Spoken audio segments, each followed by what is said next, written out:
Hallelujah. प्रभु यीशु मसीह में मेरे सब बहन भाइयों को जय मसीह की।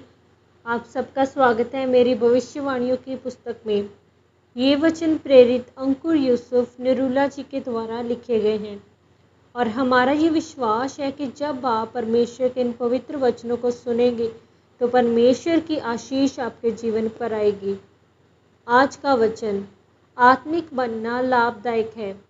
जैसा कि परमेश्वर के पवित्र वचन उत्पत्ति 48 अध्याय उसके 14 वचन में लिखा हुआ है, तब इज़राइल ने अपना दाहिना हाथ बढ़ाकर एफ्रैम के सिर पर जो छोटा था और अपना बायां हाथ बढ़ाकर मनश्शे के सिर पर रख दिया। उसने जानबूझकर ऐसा किया, नहीं तो जेठा मनश्शे ही था। मेरे प्रियो, जिंदगी आत्मिक है। आज मैं आपको ये बताना चाहता हूँ कि आत्मिक रहने में कितना फ़ायदा है और शरीर में रहने में कितना नुकसान है। जब आप याकूब के बारे में पढ़ते हैं तो याकूब मिस्र देश में रहने के लिए आया था, तो वह 130 वर्ष का था और तब यूसुफ के 2 बच्चे मनश्शे और अफ्रैम हो चुके थे।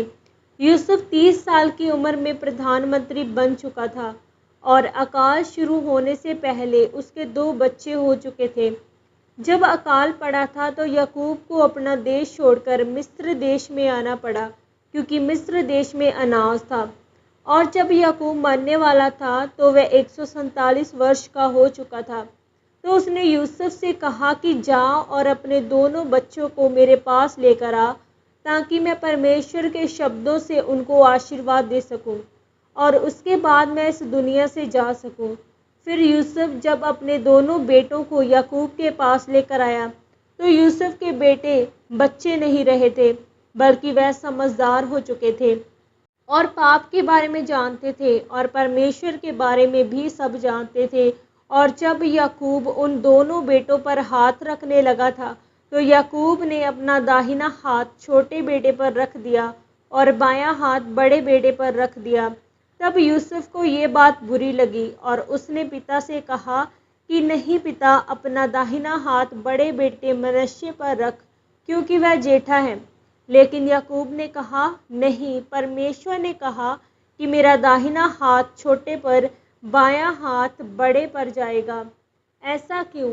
क्योंकि वह दोनों बड़े थे और अफ्रैम मनश्शे से ज़्यादा पवित्रताई में था। मेरे प्रियो, परमेश्वर ने बिना किसी कारण के ये नहीं कहा था कि छोटा बड़े से ज़्यादा आशीषित होगा।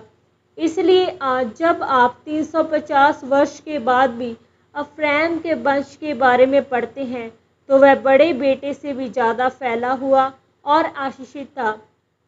आप सोचकर देखें कि तब उनकी आशीषें वंशों तक चली, क्योंकि यूसुफ अफ्रैम के परपोते को और मनश्शे के पोतों को देखने पाया।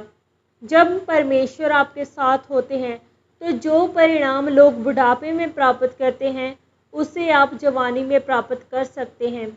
मेरे प्रियो, परमेश्वर अपने वचन से बंधा हुआ है और वह बिना अपने वचन के काम नहीं करता।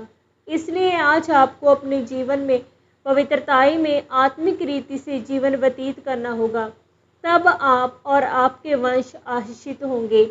आमीन। आइए हम मिलकर इस प्रार्थना को करें। सर्वशक्तिमान परमेश्वर, इस वचन के लिए मैं आपका धन्यवाद करती हूँ।